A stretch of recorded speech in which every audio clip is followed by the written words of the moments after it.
Hello दोस्तों, हम लोग 17 जुलाई 2022 का आज संडे है। आज का न्यूज़पेपर एनालिसिस हम लोग लेके आए हैं। आज के न्यूज़पेपर में हम लोग देखेंगे पर्सनैलिटी ऑफ द डे। एक इनिशिएटिव जो लिया गया था पोस्ट कार्ड टू पीएम, जो आज़ादी का अमृत महोत्सव है, उसके अंतर्गत लिया गया था। बेल लॉ रिफॉर्म्स के लिए अभी सुप्रीम कोर्ट ने डायरेक्ट किया है सेंटर को। फिर रुपी में ट्रेड को फैसिलिटेट करने के लिए आरबीआई कुछ चेंजेस लेके आई है। और एक क्वेश्चन हम लोग लेंगे आज का, जो कि यूपीएससी मेंस 2021 में ऑलरेडी पूछा गया है, तो वो क्वेश्चन हम लोग आज उठाएंगे। उसको आप लोग टेलीग्राम पे लिखें। टेलीग्राम का लिंक हमारा जो है इस वीडियो के डिस्क्रिप्शन में आपको मिल जाएगा। लिखने के बाद हम लोग उसका इवेल्युएशन अगर आप चाहेंगे तो करेंगे, और कल उसका हम लोग मॉडल आंसर प्रोवाइड कराएंगे। तो हम लोग शुरू करते हैं आज के पर्सनैलिटी से। तो आज की पर्सनैलिटी ये 94 इयर्स की लेडी हैं, 94 साल की। नाम है इनका भगवानी देवी। ये क्यों इंपॉर्टेंट है, ये इनकी पर्सनैलिटी में ऐसा क्या है कि ये हमारे सीरीज में ये पेश की जा रही हैं। तो इनके बारे में जब जानेंगे तो हमें लगेगा कि हाँ, शी डिजर्व्स अटेंशन। एक 94 साल की ओल्ड वुमेन है, नाम इनका भगवानी देवी है, नजफगढ़ से आती हैं। इन्होंने अभी Finland world masters athletic championship, इसमें 3 मेडल जीते हैं। 3 मेडल में एक गोल्ड मेडल है और 2 ब्रॉन्ज मेडल है। जो गोल्ड मेडल है उनका 100 मीटर रेस में उन्होंने जीता है, और उस रेस में भी उन्होंने जो नेशनल रिकॉर्ड है टाइमिंग का, वो उन्होंने ब्रेक किया है। उसके अलावा जो ब्रॉन्ज मेडल मिला है उन्हें डिस्कस थ्रो और गोला फेंक, जो शॉर्ट पुट होता है, उसमें मिला है। तो ये 94 साल में इतना इंकरेजिंग इस तरीके से कोई आदमी अगर परफॉर्म कर रहा है, तो उनकी कहानी अपने आप में ही इंपॉर्टेंट हो जाती है, मोटिवेटिंग हो जाती है। अपने बचपन में ये कबड्डी वगैरह सब कुछ खेलती थी, लेकिन जब शादी ब्याह हो गया तो फिर इस खेल कूद से आगे उसमें नहीं कुछ कर पाई, उसमें उतना इंटरेस्ट नहीं अपना कंटिन्यू कर पाई। लेकिन घर में जितने बच्चे थे सबको वो इनकरेज करती थी कि खेलो। यही इंस्पिरेशन जो है, इनका पोता है विकास डागर, वो खुद एक पैरा एथलीट है। उन्होंने वो जो पैरा एथलीट है उनको भी इंस्पिरेशन अपनी दादी के द्वारा ही कई बार दिया गया था। कई बार वो समझाते थे खेलो खेलो खेलो। फिर एक बार ठीक उल्टा हुआ। विकास डागर एक बार वैसे ही अपना जो शॉर्ट पुट का लोहे का गोला था वो लिए हुए था, और वो अपनी दादी के हाथ में दिया और बोला, दादी देख ये कितनी भारी है। तो जब उठाया उन्होंने, तभी पता नहीं क्या हुआ, उनको अंदर से मन में क्या इच्छा जागी कि वो फिर से प्रैक्टिस में जाना उन्होंने शुरू कर दिया। वो प्रैक्टिस में जाने लगी, साथ में जो हाउस होल्ड एक्टिविटीज हैं वो करती थी, घर का काम, खेती का काम, वो कंटिन्यू साथ में कर रही थी। जो टिपिकल इंडियन वुमेन के साथ में जो रोल एसोसिएट किए जाते हैं आज के समाज में, वो सारी एक्टिविटीज वो करती हैं साथ साथ में। उसके साथ में उन्होंने खेल को चुना, और उस खेल में भी बहुत ही ऊंचाई तक पहुंची हैं। तो ये इनका जीवन, जो प्रोवर्ब है age is just a number, उस चीज को जस्टिफाई करता है कि उनके लिए बस एक नंबर है। वो आगे चलती जा रही, आगे बढ़ती जा रही, उनकी मेहनत रंग लाते जा रही। तो ये हमारी आज की पर्सनैलिटी है, जिनसे काफी कुछ सीखा जा सकता है कि आप जीवन के किसी भी पड़ाव पे कुछ भी कर सकते हैं। आपको बस ये चाहिए कि आप खुद में विश्वास रखें, आप कुछ भी कर सकते हैं। तो इस पर्सनैलिटी से हम लोग सीख लेते हुए अपने पहले लेसन में आज चलते हैं। पहला जो लेसन है ये द हिंदू से ही लिया गया है। इस आर्टिकल में जो इनिशिएटिव है पोस्ट कार्ड टू पीएम, उसके बारे में बात की गई है। तो इसमें क्या क्या बात है उस चीज को समझें। पोस्ट कार्ड टू पीएम एक इनिशिएटिव है जिसमें कि जो यंग सिटीजन्स हैं इंडिया के, कक्षा 4 से 12वीं कक्षा तक, उनको साथ में लाने का ये कोशिश इस इनिशिएटिव में दिखता है। इस इनिशिएटिव को स्टार्ट किया कल्चरल मिनिस्ट्री ने दिसंबर 1 से 31 2021 के बीच में ही ये चला था।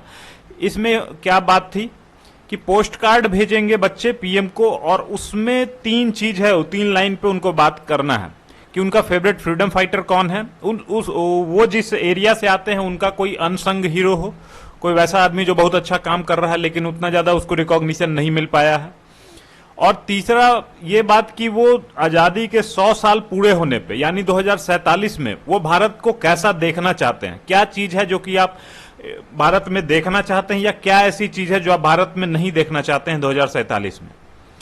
तो इस इनिशिएटिव में जो टारगेट था वो 75 लाख पोस्ट कार्ड का था कि बच्चों से पोस्ट कार्ड पीएम तक पहुंचे, लेकिन जो टारगेट है उसको इस इनिशिएटिव ने ब्रीच किया है। 75 लाख की जगह 1.07 करोड़ पोस्ट कार्ड पहुंचे हैं प्रधानमंत्री के पास, और जो स्कूल्स थे वो करीब 64,201 स्कूल्स, इनसे पार्टिसिपेशन देखने को मिला है।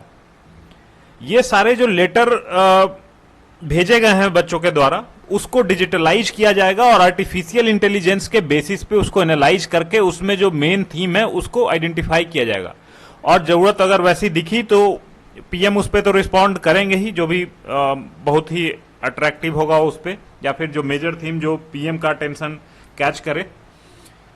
और इसके अलावा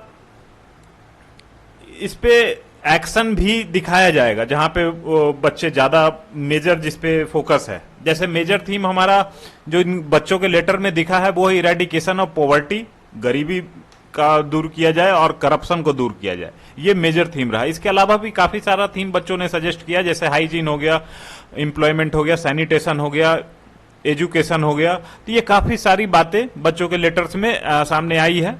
ये जो है अगस्त 2022 इसमें रिवील किया जाएगा। अभी का जो हमारा 15 अगस्त होगा उसी के टाइम आसपास में रिवील किया जाएगा आजादी का अमृत महोत्सव।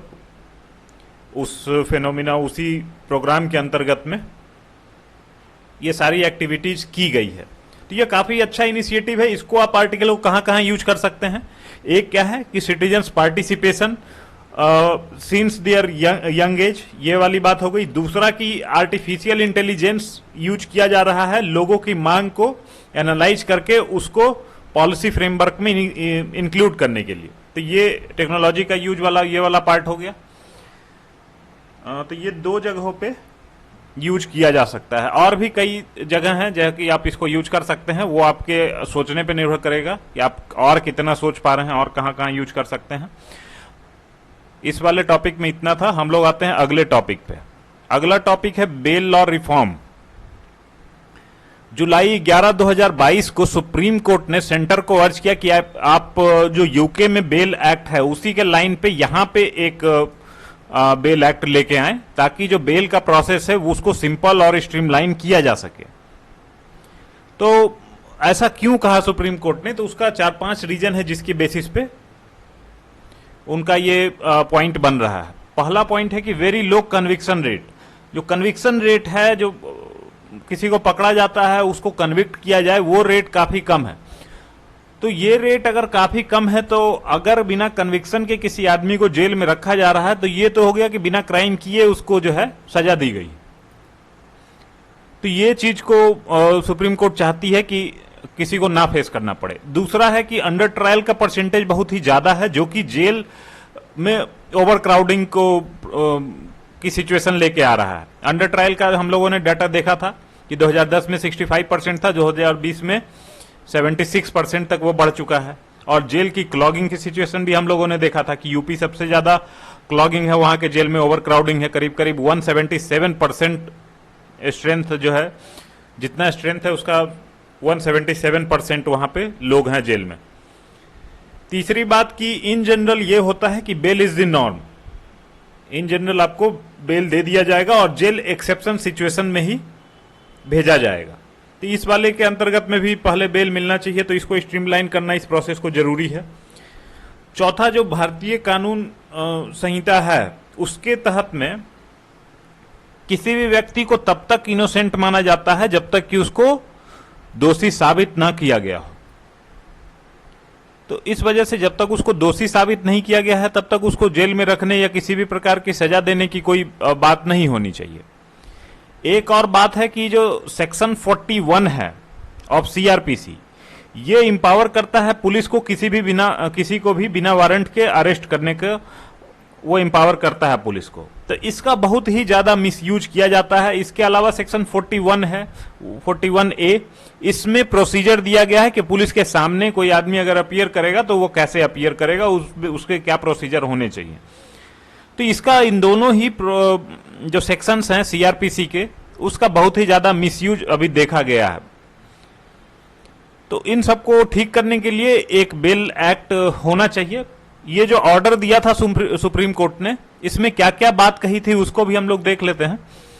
कोर्ट ने सजेस्ट किया पहली चीज तो कि एक बेल एक्ट नया आप लेके आए ऑन द लाइन जो यूके में चल रहा है उसके बेसिस पे। दूसरा कि बेल केसेस को डिस्पोज करने का एक फिक्स टाइम लिमिट होना चाहिए, जैसे 2 वीक्स इन जनरल बताया गया है, अगर कोई लॉ अदरवाइज प्रिस्क्राइब ना करे। फिर तीसरी बात यह कहा है कि पुलिस जो पर्सनल हैं अरेस्ट के टाइम पे सेक्शन 41 एंड 41A जो सीआरपीसी का है, इसमें जो भी प्रोविजंस दिए गए हैं उसमें कंप्लायंस दिखाएं, उसको फॉलो करें। चौथा, जो हाई कोर्ट्स हैं स्टेट्स में, उनको बोला गया है कि आप वैसे अंडर ट्रायल्स जो हैं, जो जिनका भी ट्रायल चल रहा है, उनको आइडेंटिफाई करें और जो बेल कंडीशन के साथ में कंप्लाई कर सकने की स्थिति में नहीं है उनको बाहर छोड़ने की व्यवस्था की जाए, उनका फैसिलिटेशन किया जाए ताकि उसको बाहर निकल सकें वो लोग, ताकि वो लोग बाहर वहां से निकल सकें। ठीक है, चलते हैं हम लोग आगे। जो अगला आर्टिकल है हमारा, RBI move help greater trade in रूपी। तो आरबीआई अभी एक नया इनिशिएटिव लेके आया है, नया नहीं बोला जाए, पुराना ही इनिशिएटिव है, उसमें कुछ चेंज करके आया है। इसके तहत में व्यवस्था क्या की गई है कि जो बाहर से ट्रेड किया जाएगा इंडिया का, अगर कोई पार्टनर कंट्री चाहे तो हमारे साथ में रूपी में ही सेटलमेंट कर सकता है। मतलब रूपी में ही हमारे इंपोर्टर जो है पैसा ले लेंगे और एक्सपोर्टर जो होंगे वो रूपी में ही पैसा दे देंगे उनको। तो इसमें क्या क्या चीज है उस चीज को हम लोग देखते हैं कि इसमें जो टोटल मैकेनिज्म है, इस जो इमेज है, इमेज में आप देखिए कि एक स्पेशल वॉस्ट्रो अकाउंट ओपन किया जाएगा। जो अगर पार्टनर कंट्री जिन्होंने बोला है कि हम आपके साथ रूपी में बिजनेस करने के लिए एग्री करते हैं, वो अपना जो कॉरेस्पॉन्डेंट बैंक होगा उनका, उस कंट्री का, वो एक स्पेशल वॉस्ट्रो अकाउंट खोलेगी। उस स्पेशल वॉस्ट्रो अकाउंट में क्या होगा कि जो इंडियन इंपोर्टर हैं, इंपोर्ट करने के बाद फिर उनको पैसा देना है, तो वो पैसा रूपी में देंगे और वो उसी अकाउंट में जमा हो जाएगा।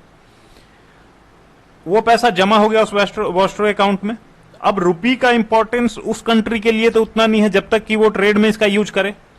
तो इसी वजह से इसका यूज बताया गया कि जो इंडिया का एक्सपोर्ट होगा उस कंट्री को, उसमें एक्सपोर्टर भी पैसा उसको रूपी में ही दे दिया जाएगा। और दूसरा, मान लीजिए कि किसी कंट्री का ट्रेड सरप्लस है। अब सरप्लस होने की स्थिति में क्या है कि एक्सपोर्टर को कितना भी देगा फिर भी पैसा बचा रहेगा।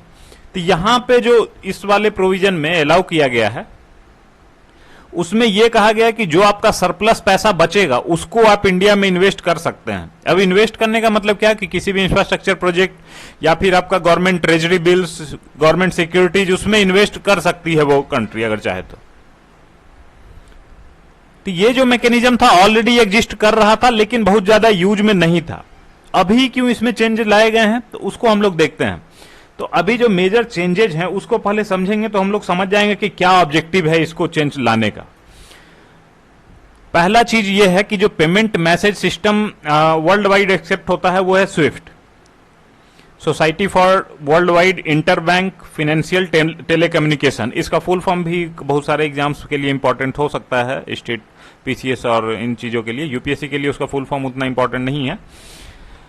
तो ये स्विफ्ट जो है ग्लोबली जितना भी फाइनेंशियल ट्रांजैक्शन होता है सारे बैंक्स के बीच में एक मैसेजिंग की तरह, पेमेंट मैसेजिंग सिस्टम की तरह काम करता है।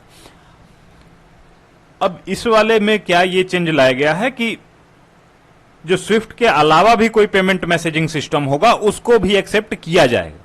तो ये दिख रहा है सीधा सीधा ये कि अभी जो रसिया के ऊपर सैंक्शन लगाया गया है जिसमें उसको स्विफ्ट का एक्सेस डिनाई किया गया है, तो रसिया को अकोमोडेट करने के लिए ये चीज को लाया गया है। फिर दूसरा क्या है कि जो सरप्लस अमाउंट है, पहले ये अलाउड नहीं था कि जो सरप्लस अमाउंट होगा उसको इन्वेस्ट करने का परमिशन नहीं दिया गया था, इस टाइम पे दिया गया है। कि आप सरप्लस जो भी बचेगा आप उसको हमारे यहाँ पे इन्वेस्ट कर दें, चाहे तो इंफ्रास्ट्रक्चर या किसी तरीके का जो फिजिकल स्ट्रक्चर है उसमें इन्वेस्ट कर दें, या फिर जो हमारा गवर्नमेंट बोरोइंग का टूल है ट्रेजरी बिल्स, गवर्नमेंट सिक्योरिटी, उसमें आप इन्वेस्ट कर लो। फिर तीसरा जो एक और चेंज लाया गया है कि रेगुलेटर से प्रायर अप्रूवल लेना पड़ेगा जो बैंक्स इसमें पार्टिसिपेट करेंगे उनको। तो ये एक्चुअली इसका मोटिव ये है कि आरबीआई जानना चाहती है कि कौन कौन सी कंट्रीज हैं जो इस मैकेनिज्म में पार्टिसिपेट करना चाहती हैं। इससे क्लियर ही दिखता है कि रसिया इसमें बहुत ही ज्यादा इंटरेस्टेड होगा, क्योंकि अभी उस पर इंटरनेशनल सैंक्शन लगा हुआ है, डॉलर में ट्रांजैक्ट कर नहीं पा रहा है, उसमें उसके टोटल अकाउंट पे फ्रीज कर दिया गया है, तो वो बहुत ही ज्यादा इंटरेस्टेड होगा इस मैकेनिज्म के अंतर्गत में। और साथ में क्या है कि इंडिया के साथ में इस वजह से करना चाहेगा क्योंकि इंडिया के साथ में रसिया का ट्रेड सरप्लस है। फिर आते हैं आगे इस वाले में क्या बात है। तो इंडिया के लिए क्या फायदा होगा इससे?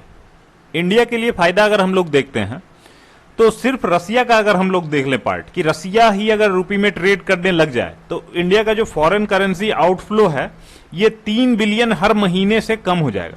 मतलब जो 3 बिलियन हमारा बाहर चला जाता है डॉलर, वो पैसा बाहर न जाके हमारे ही देश में रहेगा, क्योंकि ट्रांजैक्शन तो रुपये में ही हो जाएगा। तो इससे होगा क्या कि जो सप्लाई डिमांड है डॉलर रुपये वाला, उसमें रुपये स्ट्रांगर होगा, जो एक्सचेंज रेट है उसमें रुपये स्ट्रांगर होगा। फिर दूसरी बात यह है कि आपका फॉरेन ट्रेड में ग्रेटर यूज अगर बढ़ता है किसी करेंसी का तो उसका एक्सेप्टेंस ग्लोबली बढ़ेगा और रुपये जो है स्ट्रांग होगा compare to other major currencies of the world. तो आज के न्यूज़पेपर में इतना ही मेन इंपॉर्टेंट आर्टिकल था। इसके अलावा और भी कुछ कुछ था, जैसे कि वर्ल्ड पॉपुलेशन प्रोस्पेक्ट्स जो रिपोर्ट आया था अभी यूएन के द्वारा, उसको हम लोगों ने पास्ट में पहले ही देख लिया था। उसमें एक दो बातें और एक्स्ट्रा थी, अगर आप चाहें तो देख सकते हैं। अदरवाइज पहले जो वीडियो में कवर किया गया है वो सफिशिएंट था, उसके ज्यादा और कुछ उसमें कैरी करने वाली बात कुछ है नहीं। एक और आर्टिकल आया था कि यूरो और डॉलर अभी करंट सिचुएशन में बराबर बराबर दिख रहे हैं, बराबर बराबर चलने लगे हैं, जबकि ऐसा सिचुएशन नहीं था। ये था कि एक यूरो के लिए 1.2 डॉलर आपको लगभग खर्च करना पड़ता था लगभग साल डेढ़ साल पहले, अभी बराबर में आ गया है। तो इसका कारण बिल्कुल छोटा सा है, वही आया था, उसी पे एक बड़ा सा आर्टिकल लिख दिया था। तो सिर्फ कारण जान लेंगे काम हो जाएगा हम लोग का। तो उसमें एक जो मेजर कारण ये लिखा था कि अभी जो पैंडेमिक का सिचुएशन आया था उसमें सारी कंट्रीज ने पैसे खर्च किए, इकोनॉमी में पैसा डाला। अब जब पैसा डाला है, पैसा डालने के बाद फिर उनकी इकोनॉमी में इन्फ्लेशन जैसा सिचुएशन आया है। उसी का एग्जांपल दिया था कि यूएस में जो है करीब 9.1% का इन्फ्लेशन रेट चल रहा है, वही ईयू में जो है 8.6% का इन्फ्लेशन रेट था। तो इसी इन्फ्लेशन रेट को कंट्रोल करने के लिए यूएस का जो सेंट्रल बैंक है उसने स्टार्ट किया अपना इंटरेस्ट रेट बढ़ा देना। तो इंटरेस्ट रेट जैसे ही बढ़ाएगा तो फिर वहां पे जो भी अमेरिकन मनी है जो ग्लोबली इन्वेस्टेड है वो फ्लाइट करना शुरू हो गई, वापस चली जाने शुरू हो गई, आपको वापस उस कंट्री में जाने लग गई, अमेरिका में ही। तो global outflow of the currency, outflow of dollar, ये देखने को मिला है। इंडिया से भी दिखा है कि एफपीआई आउटफ्लो दिख रहा है। तो इस वजह से आपको थोड़ा बहुत सप्लाई डिमांड में दिक्कत आ रही है वहां पे। फिर दूसरा जो है, इसी सिचुएशन में ईयू ने कैसे रिस्पॉन्ड किया है, तो ईयू ने उतना टाइट, उतना सीवियर टाइप का स्टेप नहीं लिया है, जिसकी वजह से जो सप्लाई डिमांड है उसी में मिसमैच हो रहा है डॉलर और यूरो के, जिसके बेसिस पे जो यूरो है कंपेयर टू डॉलर नीचे आ रहा है। लेकिन ये ऐसा नहीं है कि सिर्फ यूरो के केस में हो रहा है, बाकी और भी करेंसीज हैं, जैसे जापान का येन का एग्जांपल दिया हुआ था, तो वो भी नीचे आया है कंपेयर टू डॉलर। तो ये नॉर्मल जनरल सा फिनोमेना है, इसका बहुत लंबा सस्टेन करे इसका तो कुछ वैसा अभी नहीं दिख रहा है। इस आर्टिकल में इतनी ही बात थी। तो अब आ जाते हैं हम लोग अगले इनिशिएटिव जो हमारा है उस पे कि क्वेश्चन ऑफ द डे। ये question UPSC mains GS paper 2 2021 से लिया गया है और ये रिलेटेड है पार्लियामेंट्री स्टैंडिंग कमेटी से। तो एक बार हम लोग क्वेश्चन देख लेते हैं। Do department related parliamentary standing committees keep the administration on its toes and inspire reverence for parliamentary control? Evaluate the working of such committees with suitable example. ये question हम लोगों ने इस वजह से लिया क्योंकि पार्लियामेंट्री स्टैंडिंग कमिटी से संबंधित हम लोग अभी कुछ दिन पहले ही एक मेडिएशन बिल वाला था, उसमें उन लोगों ने सजेस्ट किया था, जो कमेटी थी। उसके अलावा भी और जो एग्जाम्पल है वो इस आंसर में हम लोग थोड़ा बहुत कलेक्ट कर लेंगे, ताकि ऐसा क्वेश्चन कुछ भी अगर मिलता जुलता आता है तो वहां पे हम लोग कोट कर सकें। सो दैट्स वाई हम लोगों ने ये क्वेश्चन आज पिकअप किया है। आप लोग इसको ट्राई करें, अटेम्प्ट करें इस क्वेश्चन को। अटेम्प्ट करने के बाद हमारा जो टेलीग्राम चैनल है उसका लिंक आपको इस वीडियो के डिस्क्रिप्शन में मिल जाएगा। वहां पे जाके उस ग्रुप पे आप अपना आंसर पोस्ट कर सकते हैं। आपको विद इन 1 और 2 आवर्स आपको इवेल्युएशन भी प्रोवाइड हो जाएगा और एडिशनल पॉइंट क्या डाला जा सकता है वो भी बताया जाएगा। इसके अलावा जो मॉडल आंसर है वो हम लोग कल के वीडियो में डिस्कस करेंगे। सो आज के वीडियो में हमारे पास इतना ही है। Thank you all for watching.